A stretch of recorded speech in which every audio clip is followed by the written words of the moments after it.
اور ڈیزل کی قیمت نیچے رکھی، تو اس کا وہ کہتے ہیں کہ ہاں انہوں نے سبسڈی زیادہ دے دی اپنے لوگوں کو بچانے کے لیے مہنگائی سے، لیکن انہوں نے ساتھ ساتھ یہ بھی تعریف کی کہ ہم نے جو قدم اٹھائے اس نے اکانومی کو سنبھال لیا تھا۔ ہم کیا امید رکھ رہے تھے کہ جو روس سے ہم نے طے کی تھی، جو صدر پوٹن سے میں ملا تھا، ہم نے ان سے جس طرح ہندوستان سستا تیل لے رہا تھا، ہم نے بھی ان سے لینا تھا۔ اور میٹنگ کے بعد صدر پوٹن نے اپنا انرجی منسٹر بھیج دیا تھا، حماد اظہر جو ہمارے پیٹرولیم منسٹر تھے، ان سے ملاقات ہو گئی تھی۔ بدقسمتی سے اس وقت حکومت کرائی گئی، اور یہ کہہ رہے ہیں آئی ایم ایف اپنی رپورٹ میں کہتا ہے کہ اس سے پولیٹیکل ڈی اسٹیبلائزیشن سے اکانومی ڈی اسٹیبلائز ہوگی، یعنی جو ہماری معیشت تھی وہ ڈی اسٹیبلائز کا مطلب کہ وہ ایک دم مارکیٹ جو تھی اس کے اندر ایک دم انسرٹنٹی آ گئی۔ جب مارکیٹ کی انسرٹنٹی کا مطلب کہ جب جو ٹریڈرز ہوتے ہیں، جو مارکیٹ ہوتی ہے، اس کو جب یقین نہیں ہوتا کہ اب کیا ہوگا، تو یہی میں نے جنرل باجوہ کو میں نے بھی بتایا اور شوکت ترین فائنانس منسٹر کو بھیجا، ان کو بھی کہا کہ ان کو بتاؤ کہ اس وقت نہ ڈی اسٹیبلائز کرنا، ان سے سنبھالی نہیں جائے گی۔ اور وہی آئی ایم ایف لگتا ہے کہ ان سے سنبھالی نہیں گئی، ان کو سٹیپس نہیں تھے، انہوں نے غلط پالیسیز بنائی، ان کی پالیسی سے اور زیادہ معاشی حالات بگڑتے گئے۔ اور وہی آئی ایم ایف لکھتا ہے کہ پاکستان کے لیے پچھلے 14 مہینے بڑے تکلیف دہ گزرے۔ تو یہ تو میں کہہ رہا تھا تب سے، اور یہ میں بڑی دیر سے لگا ہوا تھا کہنے کہ یہ جو بھی یہ رجیم چینج کیا، جو سازش کی گئی، اس کی قیمت پاکستانی قوم نے اٹھائی، تکلیف تو اب لوگوں کو ہو رہی ہے۔ جب ہمیں انہوں نے ہٹایا تھا تو مہنگائی 12.4% تھی، جس کے اوپر شور مچ گیا، مہنگائی مارچ ہو گئی، ہر قسم کا میڈیا کے اوپر شور، پبلک میں وہ میڈیا والے جو باقاعدہ عوام میں نکلتے تھے، جی چیزیں بڑی مہنگی ہو گئی، دنیا میں چیزیں مہنگی ہو گئی تھی، انٹرنیشنل کموڈٹی سپر سائیکل تھا، دنیا میں انرجی کی قیمتیں اوپر چلے گئی، مہنگائی دنیا میں آ گئی۔ 1970 کے بعد دنیا میں سب سے زیادہ مہنگائی آئی کرونا کی وجہ سے، اس کے باوجود 12.4% پہ ہماری مہنگائی تھی، اور پچھلے مہینے 38% پہ پہنچ گئی تھی مہنگائی، اب تھوڑی کم ہوئی ہے۔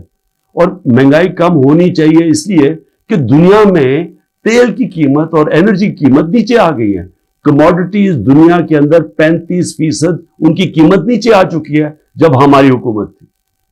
تو سوال اب یہ ہے کہ کیا کوئی ایسی انکوائری ہوگی اس ملک میں کہ یہ سائفر کا جو ایک سائفر کے ارد گرد جو سازش تھی، پتہ تو چلے، مجھے تو پتہ ہے کون اس میں تھے، لیکن انڈیپینڈنٹ انکوائری ہونی چاہیے، اور اس انکوائری میں پتہ چلے کہ کون کون کردار تھے جنہوں نے اس قوم کے اوپر اتنا بڑا عذاب لے کے آئے ہیں، اور اب مزید آگے اس عذاب سے نکلنے کے لیے اور کتنی تکلیف اٹھانی پڑے گی اس قوم کو۔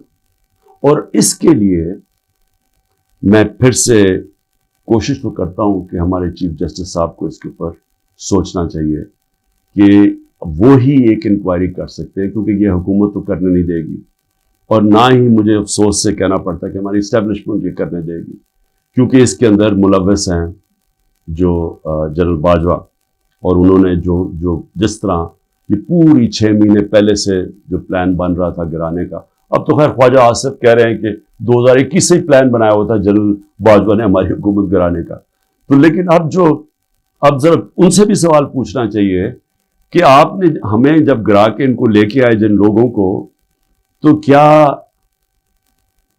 آپ کو اعتماد تھا کہ یہ اس ملک کو اٹھا لیں گے؟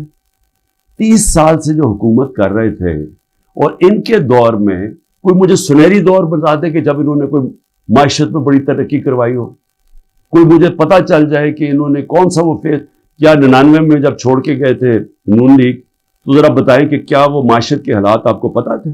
یہ ساکھدار تھے، وہ بینکرپٹ کر کے چھوڑ کے گئے تھے، اور پھر اب یہ آئی ایم ایف کہہ رہا ہے کہ جو 2018 میں یہ چھوڑ کے گئے تھے پاکستان، وہ خود کہہ رہے ہیں کہ وہ تحریک انصاف نے بڑے زبردست مشکل فیصلے کر کے ملک کو اس سے نکالا، تو کیا کوئی ذمہ داری اٹھائے گا اس کی کہ جب اتنی بڑی طاقت ہو جاتی ہے کسی کے پاس تو کیا اس کو پھر ذمہ داری نہیں لینی چاہیے جبکہ وہ طاقت کا غلط استعمال کرتا ہے؟ اور یہ ہی انکوائری میں چیزیں آنی چاہیے. کیوں؟ کہ آگے سے ایسی غلطیاں نہ ہوں کہ آگے سے کوئی ایک آدمی خود ہی فیصلہ بند کمرے میں فیصلے کر کے ملک کو اس طرح مشکلات میں نہ ڈالے. اب میں جو دوسری چیز کہنا چاہتا تھا وہ یہ کہ اس وقت ایک ظلم کی انتہا، ایک ظلم کا ایسا نظام چل رہا ہے جس کی میں سمجھتا ہوں انتہا ہے. سب سے پہلے تو میں جو خواتین اس وقت جیلوں میں ہیں، میں سوال پوچھنا چاہتا ہوں کہ انہوں نے کون سا جرم کیا؟ کیا پاکستان کا آئین پرامن احتجاج کی اجازت نہیں دیتا؟ کہیں آئین میں لکھا ہوا ہے کوئی نو گو ایریاز ہے؟ کہیں پاکستان کے آئین میں لکھا ہوا ہے کہ اگر کسی سے کوئی سمجھے کہ ناانصافی ہوئی ہے ان سے تو کیا وہ کوئی ایسی ایریاز ہے جدھر وہ احتجاج نہیں کر سکتے؟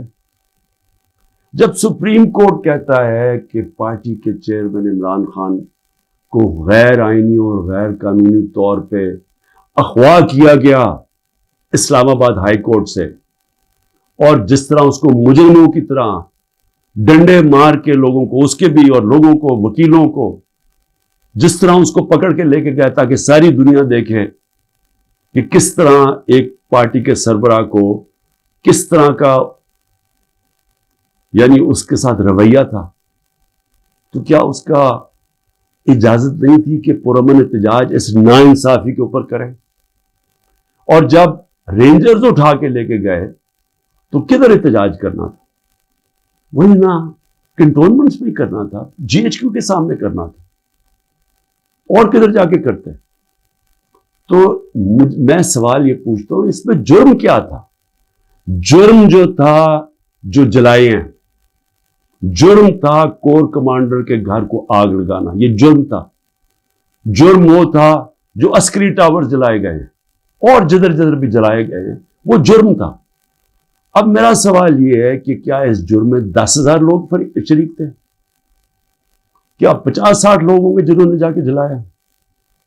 میرا اگلا سوال یہ ہے کہ یہاں سی سی ٹی وی کیمراز ہیں، کیوں نہیں سی سی ٹی وی کیمراز کی فوٹیج سامنے آئی کہ وہ کون لوگ تھے جو پہلے گئے ہیں، کن لوگوں نے آگ لگائی؟ کیا اتنا مشکل ہے اس کو ڈھونڈنا؟ یا سیف سٹی کے کیمراز ہیں، کیا سیف سٹی کے کیمراز نہیں بتا سکتے ہمیں کہ وہ کون لوگ تھے؟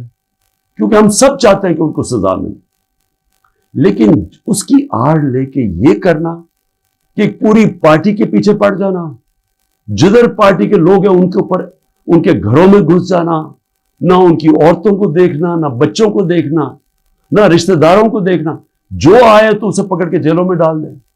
پولیس کو فری ہینڈ دے دیا ہے کہ اچھا جی آپ کی وہ جیو فینسنگ میں آپ کا آ گیا ادھر تو چلو جی آپ کو پکڑ کے ہم جیل میں ڈال رہے ہیں، لیکن اگر آپ پیسے دے دیں گے اتنے تو ہم آپ کو جیل میں نہیں ڈالیں گے.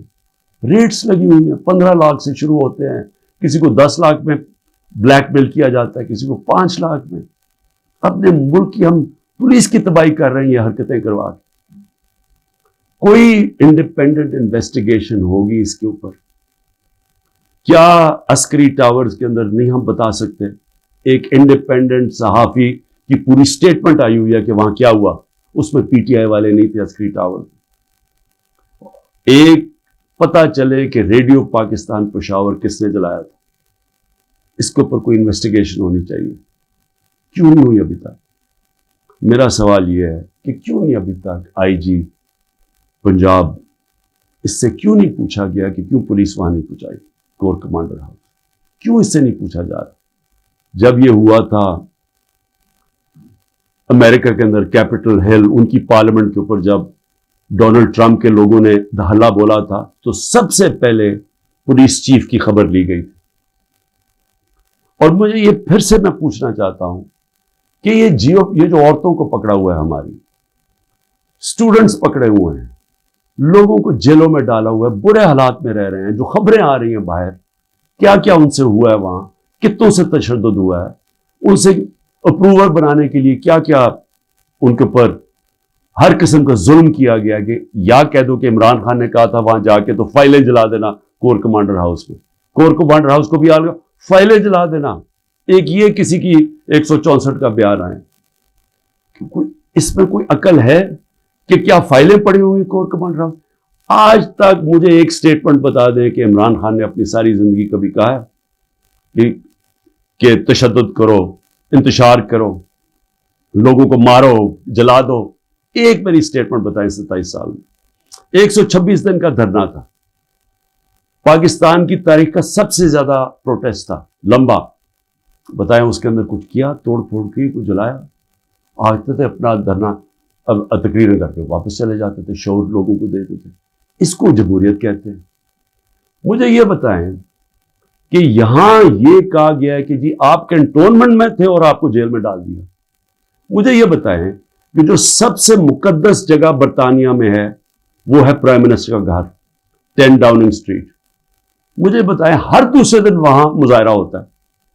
آپ 10 ڈاؤننگ اسٹریٹ چلے جائیں, وہاں آپ ہر دوسرے دن کوئی نہ کوئی آگے مظاہرہ کر رہا ہوتا ہے کہ جی ہمارے سے ناانصافی ہوئی. کبھی کسی کے اوپر کوئی FIR کاٹی ہے, کسی کے اوپر کوئی گولیاں چلائی ہیں؟ میں یہ سوال پوچھتا ہوں کہ یہاں 16 لوگ شہید کیے گئے ڈائریکٹ فائرنگ سے, 100 سے اوپر کو گولیاں لگی, 3 کی ٹانگیں کٹ گئی. میں یہ پوچھنا چاہتا ہوں کہ جو اور ایک پیرالائز ہے, کبھی کسی جمہوریت کے اندر اس طرح گولیاں ماری جاتی ہیں اور انکوائری بھی نہیں ہے. انکوائری سے پولیس ان کے گھروں میں پہنچ جاتی ہے. جن کے گولیاں لگی ہیں انہوں نے ایک جگہ ڈیڈ باڈی نہیں دے رہا کہ نہیں جب تک پہلے آپ کہیں کہ آپ کوئی کاروائی تو نہیں کریں گے. ان سے ایشورٹی لیتے ہیں کہ آپ نے FIR نہیں کٹوانی. کیوں سیدھی FIR کٹتی ہے IGs کے اوپر؟ یہ کیسے آپ نے گولیاں چلا دی 69 لوگوں کے اوپر؟ ایک پولیس والے کو گولی نہیں لگی, ایک رینجر, مطلب کہ یہاں سے تو کسی کے پاس ہتھیار نہیں تھے, تو آپ 69 لوگوں پہ گولیاں کیسے چلا سکتے ہیں؟ اور پھر آپ کے سامنے فرانس میں ایک لڑکے کو گولی لگی, 4 دن فرانس کے سارے شہروں میں آگ لگی ہوتی ہے, 1000 بلڈنگز اور گاڑیاں جلائی جاتی ہیں, اور کھلے عام لوگ آپ کے سامنے کہ انہوں نے پولیس کو پیٹرول بم مار رہے ہیں. اس کے پولیس نے تو کوئی اور گولی نہیں چلائی کیونکہ وہاں جمہوریت ہے, آزاد ہیں لوگ. میں یہ پوچھنا چاہتا ہوں کہ کوئی انکوائری ہوگی ان لوگوں کے اوپر جن کے اوپر گولیاں چلائی گئی ہیں, جن لوگوں کی جانیں لی گئی ہیں؟ کیا ہم کسی کو اکاؤنٹیبل رکھیں گے؟ کیا اس ملک کے اندر کوئی انصاف کا نظام ہے, یا صرف طاقتور جو مرضی کرنا چاہے جنگل کے قانون کی طرح وہ کر سکتا ہے؟ یہ کیسے ہو سکتا ہے؟ چلے عورتوں کا میں نے شروع میں بات کی, بچوں کو کیوں پکڑ لیتے ہیں؟ ڈاکٹر امجد کا ابھی اس کی مجھے کل میسج آئی, 13 سال کا بیٹا. ڈاکٹر امجد گھر تھا نہیں, 6 دفعہ اس کے گھر چھاپے پڑ چکے. اس کے 13 سال کا بیٹا اور اس کا ایک بھتیجا تھا, وہ کوئی 18 سال, ان کو اٹھا کے لے گئے.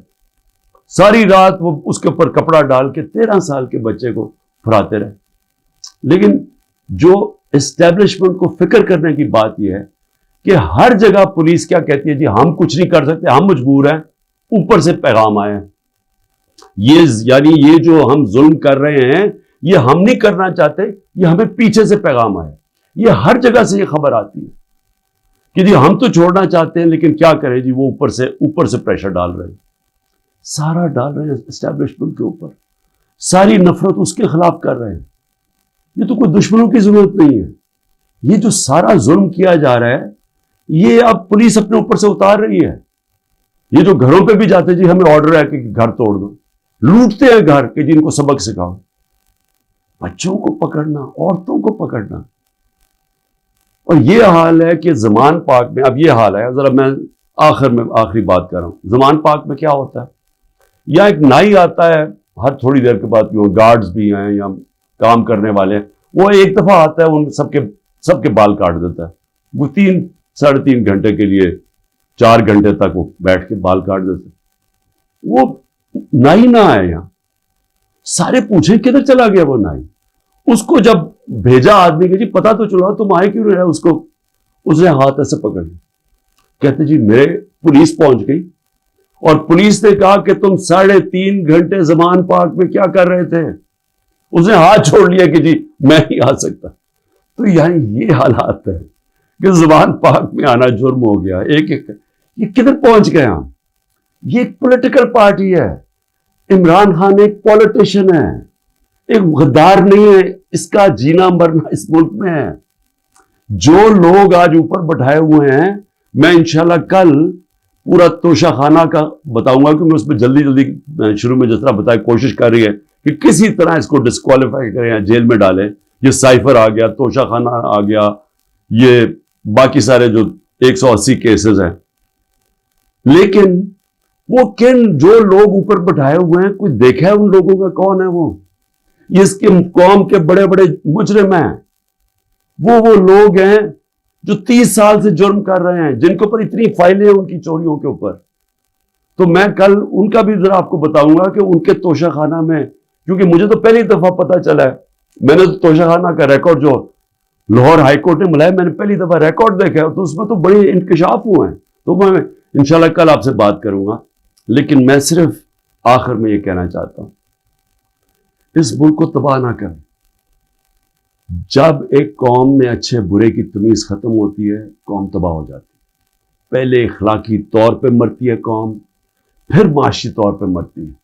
سارے جو دنیا کی بڑی بڑی ریاستیں تھیں, رومن ایمپائر, مسلمانوں کا مغل ایمپائر, یہ جو عثمانیہ سلطنت, یہ ساری ختم ہونے سے پہلے ان کے اندر اخلاقی طور پہ یہ قومیں مری تھی. اس کے بعد یہ ختم ہوئے تھے, ملک ٹوٹے تھے. دیکھیں, لوگوں سے زبردستی بیان لینا, 164 کا بیان لے کے ان کو رکھ کے ان کو بلیک میل کرنا, ان کے بچوں سے بلیک میل کرنا, فائلوں سے بلیک میل کرنا, یہ ہم جھوٹ کو سچ کراتے کراتے ہم کیا دیکھ رہے ہیں کہ یہ ملک کو کتنا بڑا نقصان ہو رہا ہے.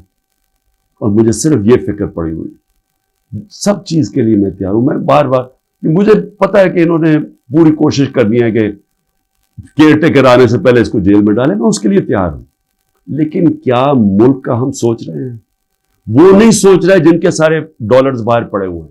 سوچ ہمیں, ہماری طرح کے لوگوں کو سوچنا چاہیے جن کا جینا مرنا پاکستان میں. پاکستان زندہ باد.